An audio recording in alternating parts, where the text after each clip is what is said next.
안녕하세요, 홍쌤입니다. 이번 시간에는 선급금, 선수금, 그리고 예수금 파트에 대해서 공부해 보도록 하겠습니다. 좀 생소하죠? 많이 들어보던 단어가 아닐 거예요. 요것들에 대해서 많이 틀리시는 파트인데, 자, 선수금, 선급금 요 두 개를 합쳐서 이제 계약금이라고 부르고요.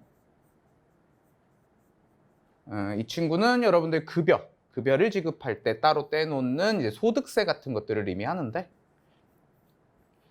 2급 하시는 분들이 많이 틀리는 파트 중에 하나입니다. 이 계약금 파트 많이 틀리고 소득세도 잘 이해를 못 하시는데, 이거 파트 간단하게 정리만 해놓으면 되게 쉽게 풀 수 있거든요. 연동시켜 가지고 푸실 수 있게 정리를 한번 해드릴게요. 일단 계약금부터 보도록 하겠습니다. 계약금. 이 계약금이라는 거를 왜 주고받는지 이해를 하시면 조금 편할 것 같아요. 우리 회사가 매달 1000개 정도의 물건을 생산을 한다. 이렇게 가정을 한번 해보겠습니다. 1000개씩 생산을 하는데 어떤 날 이제 대량 주문이 들어온 거예요. 그래서 물건을 갑자기 한 5000개를 팔아달라고 해요. 그럼 매출 대박이잖아요. 그런데 우리가 만들 수 있는 양이 한정되어 있으니까 우리는 어떻게 할까요? 다른 데서 구해오겠죠. 물건을 구해와요. 구해올라 그러면 우리가 원래 투자하던 비용보다 더 많은 비용을 집어넣어야 된다는 거죠. 그런데 이렇게 해서 구해왔더니 갑자기 나 그거 안 살래요. 이렇게 돼버리면 손해가 나버리죠. 그래서 이런 거를 방지를 하고자 이제 계약금을 지불을 하고 우리가 거래를 하게 되어 있습니다. 그래서 분계를 보시면 조금 더 쉬울 것 같긴 하지만 여러분들이 공식 하나만 알아주시면 좋을 것 같아요. 자, 매입시, 그러니까 구매시죠. 구매시에 계약금이 등장하면, 계약금이 등장을 하면은 선급금으로 회계 처리를 해주시면 됩니다. 요거 외워주시고요. 반대로 매출 시에도 계약금이 발생을 할 수가 있습니다.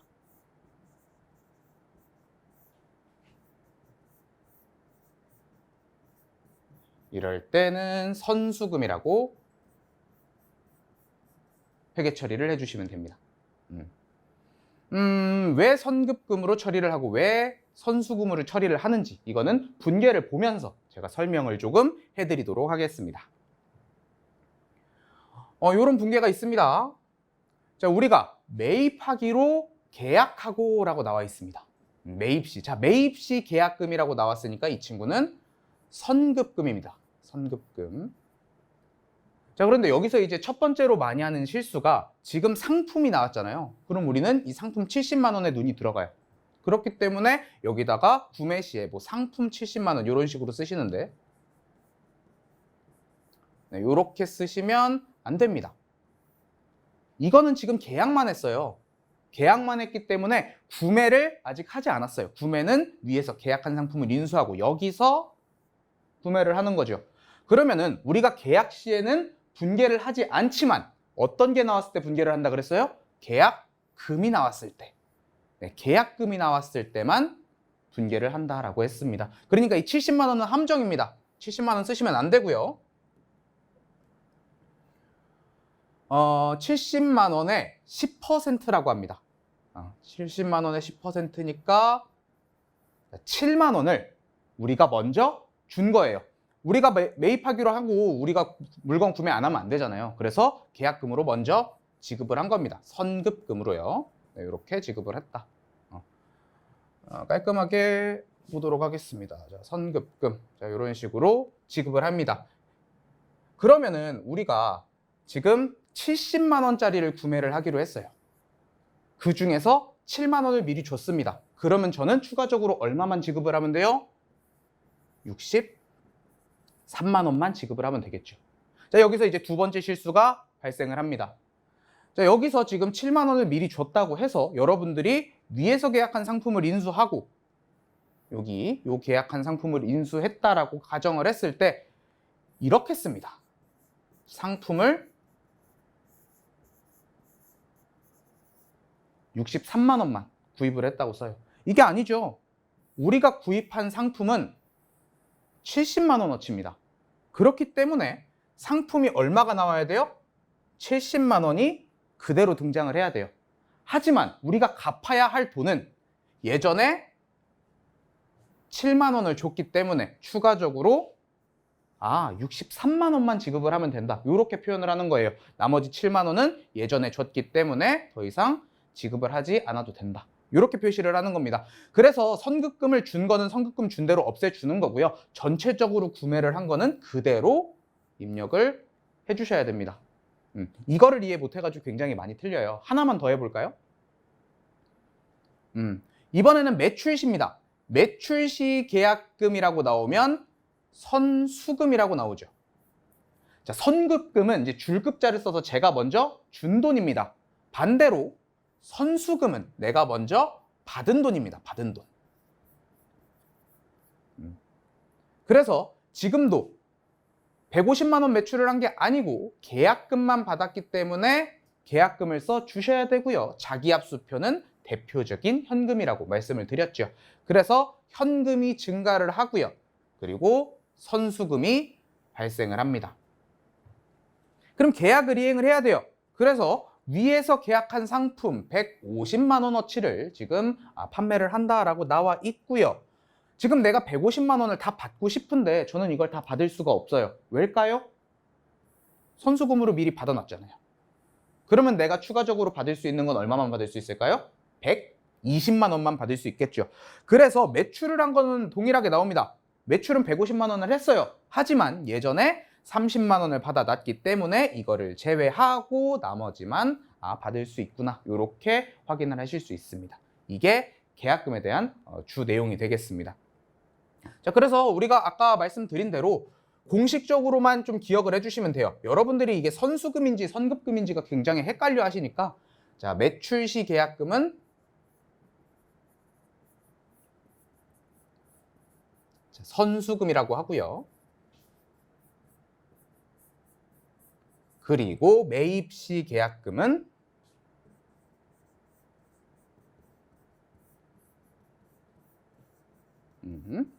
선급금이다. 이렇게 필기해 놓으세요. 필기해 놓고 외워주시면 굉장히 좋습니다. 그래서 계약금이 나왔다. 매출이다. 선수금이구나. 이렇게 확인을 해주시면 되겠습니다. 그 다음에 우리 원천징수라는 거를 조금 배워보도록 할게요. 이게 원천징수 들어보신 분들도 있을 거고 못 들어보신 분들도 있을 것 같은데 요게 이제 사전적 정의는 이렇습니다. 사전적 정의. 소득을 지급하는 자가 그 금액을 지급할 때 상대방이 내야 할 세금을 미리 징수하여 국가에 납부하는 조세징수 방법이라고 나와 있습니다. 이게 대부분의 책에 이렇게 나와 있는데요. 그냥 간단하게 말해서요. 여러분들 일을 하면은 세금 떼고 나머지 금액을 지급하잖아요. 이게 뭐 회사라고 생각을 하시면 되고요. 요거는 사원이라고 생각을 하시면 돼요. 그러니까 회사가 소득을 지급하는 자가 돈 줄 때, 월급 줄 때 세금 떼고 지급을 하는 방법, 요거를 원천징수라고 생각을 하시면 됩니다. 말을 왜 이렇게 어렵게 해놨을까요? 좀 쉽게 말해주면 편한데. 자, 그럼 이걸 이제 왜 하느냐가 굉장히 중요하겠죠. 일단 이런 게 아무것도 없이 그냥 월급을 준다라고 가정을 한번 해보겠습니다. 자, 200만 원의 월급이 발생을 했습니다. 그런데 회사에서 자, 이 금액 중에 30만 원은 세금이니까 세금은 따로 납부를 하시고 170만 원만 사용을 하세요 라고 하고 200만 원을 그냥 그대로 직원한테 준다라고 가정을 해볼게요.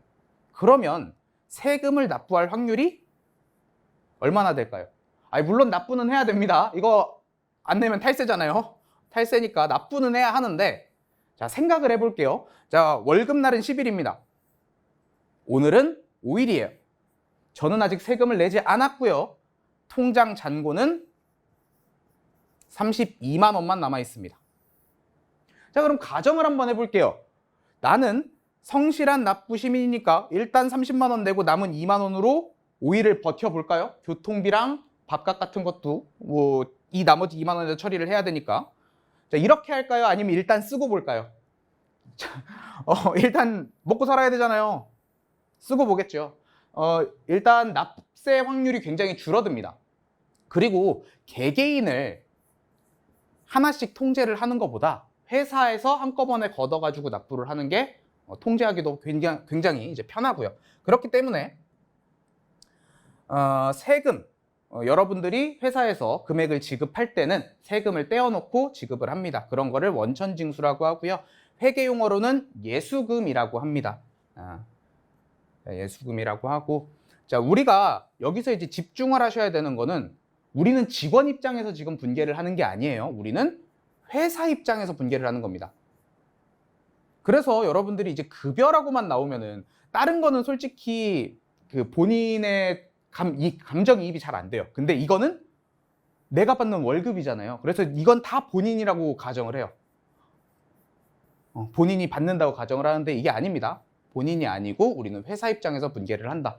그래서 급여를 지급한다고 했을 때 만약에 회사에서 200만 원을 지급한다 이렇게 나왔죠. 이 중에서 세금을 뗀다라고 하면은 회사에서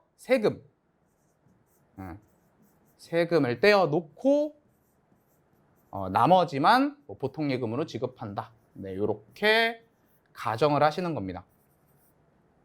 자, 다시 한번 말씀드려요. 회사 입장이에요. 이거 감정이입하지 마세요. 우리는 회사 입장에서 분계를 한다. 그럼 이렇게 떼어놓은 세금은 나중에 납부를 해야겠죠. 이거 그냥 맡아놓은 거잖아요. 직원이 내야 될 거. 그래서 요거를 납부를 한다라고 했을 때 예수금이 차변으로 와서 납부를 하는 이런 구조로 되어 있습니다. 그러면은 한 가지 가정을 해볼까요? 원래 2급에서는 여기까지밖에 안 나와요. 근데 조금만 더 나아가 보도록 할게요. 우리가 회사인데 항상 비용을 지급하기만 하진 않겠죠. 우리도 수익으로 들어오는 게 있을 거예요. 아까 원천징수의 대표적인 게 뭐라고 했냐면은 소득을 지급하는 자가 그 금액을 지급할 때 내야 할 거를 미리 징수한다라고 가정을 했었죠. 그러면은 우리가 회사가 지급받는 대상이 될 수도 있어요. 그렇죠? 뭐 은행에서 이자가 나온다거나 이렇게 요렇게 될 수도 있죠. 이런 상황이 되었을 때 그러면은 세금을 미리 떼고 나머지만 지급하는 그러한 상황이 될 수도 있다는 말이죠. 요렇게 됐을 때 나오는 개정 과목이 이제 선납세금이 됩니다. 자, 요거는 이제 회사가 세금을 떼고 받는 거. 이게 원래는 설명을 안 드려도 되는데 요즘 2급 난이도가 조금 높아지고 있어가지고 요거를 낼 가능성도 조금 있어요. 그래가지고 일단 설명만 해드리는 거고요. 대부분은 이 친구가 나옵니다. 그래서 회계 2급 할 때 원천징수는 예수금으로만 외우셔가지고 요거를 많이 1급에서 많이 틀리시는 분들이 굉장히 많아요. 그래서 원천징수는 예수금은 아니다. 두 개가 다 나올 수도 있지만 우리가 주로 배우는 건 예수금이 된다. 그래서 비용 나왔을 때 세금을 뗀다라고 하면 예수금으로 회계 처리를 해주시면 되고요. 대표적으로 급여, 상여금, 이자 정도에서 등장을 하고요. 선납세금은 이자 수익에서 등장합니다. 자, 수익이 발생했을 때 나오는 게 선납세금이다. 이렇게 가정을 해주시면 될 것 같습니다. 요건 간단한 설명이었고 이것만 가지고 이해하기는 조금 어려울 것 같죠? 문제 풀면서 다시 한번 확인해 보도록 하겠습니다. 자, 이렇게 발생을 합니다. 자, 종업원 급여가 이렇게 발생을 해요.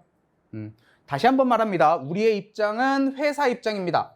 자, 감정이입하지 마시고 자, 급여가 발생을 했습니다. 하지만 세금 떼고 보험료 떼고 4대 보험 떼고 아이고 많이도 떼네요. 이걸 빼고 나머지를 현금으로 지급을 했다라고 나옵니다. 세금을 떼긴 했지만 여러분들 급여 명세서에는 정확하게 금액이 찍혀야겠죠. 그 중에서 세금을 뗀 거니까요. 그래서 급여 자체는 200만 원이 발생을 합니다. 하지만 각가지 세금을 떼갔어요. 4만 원, 8만 원, 8만 원. 그래서 예수금으로 합쳐서 세금을 뗀 겁니다. 그리고 나머지를 현금으로 지급을 했다. 이렇게 표현을 할 수 있습니다. 자, 이렇게 떼어놓은 세금을 회사가 꿀꺽 하면은 안 되는 거죠. 이거는 무조건 납부를 해줘야 되는 겁니다. 그래서 급여 지급 시 원천 징수한 소득세 20만 원, 지금 그냥 소득세로 한꺼번에 퉁쳐놨습니다. 20만 원을 세무서에 현금으로 납부했다 이렇게 나오죠. 그러면 이렇게 모아놨던 예수금을 어디로 보냅니까? 차변으로 보내줘야겠죠. 그래서 차변이 예수금이 되고요. 대변은 현금으로 등장을 하게 되는 겁니다. 근데 여기서 이제 좀 슬픈 게 있어요. 잡급이라고도 등장을 합니다. 요거는 많이 나오지는 않는데 많이 나오지 않기 때문에 익숙하지 않아도 틀립니다. 여기 키포인트는 일용직 근로자입니다.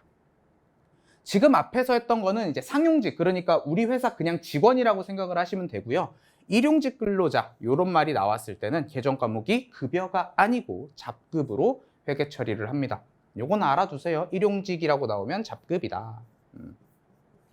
지금은 여기 이렇게 표현을 해줬는데 이거 안 써주는 경우가 거의 대부분입니다. 그래서 이거 외워주셔야 돼요. 그래서 이렇게 나왔을 때는 잡급 써주시고 현금이구나 이렇게 분개를 해주시면 될 것 같습니다. 여기까지가 이제 기본적인 내용 설명이었고요. 여러분들이 이걸 활용해서 다음 파트인 문제를 한번 풀어보시고 저랑 같이 다음 시간에 문제풀이 해보면 될 것 같습니다. 외울 영어가 조금 있으니까 여러분들 개정 과목이랑 계약금 파트 다시 한번 복습해보시고 다음 파트 풀어보시면 될 것 같습니다. 그럼 저는 다음 파트에서 다시 찾아뵙도록 하겠습니다. 수고하셨습니다.